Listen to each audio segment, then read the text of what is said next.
Со огромна подршка од транспортната заедница, со соседите Албанија и Бугарија, како и со Италија, успеавме овој коридор 8 да го ставиме од споредната на главната мапа на европски коридори и токму поради тоа огромно е значењето на овој коридор да биде доизграден,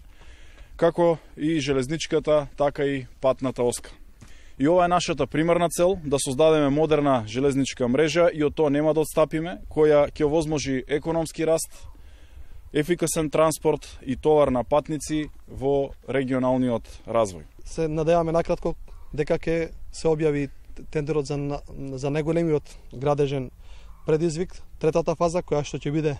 во должина од 23,4 км и на која што ќе имаме 22 тунела во должина од 9 км и 52 моста во должина од 14 км. Така да се надеваме со тоа до крајот на годината ќе успееме да ги затвориме сите отворени прашања околу изградбата на коридорот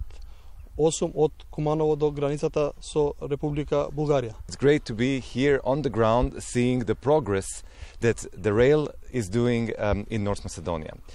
Looking at the works which are on this very important Corridor 8 progressing well, progressing on time, is why we also put so much effort to make this happen. Corridor 8 is not only important for North Macedonia, is not only important for Albania or for Bulgaria, it is actually one of the crucial connections that once built will connect Black Sea with Mediterranean.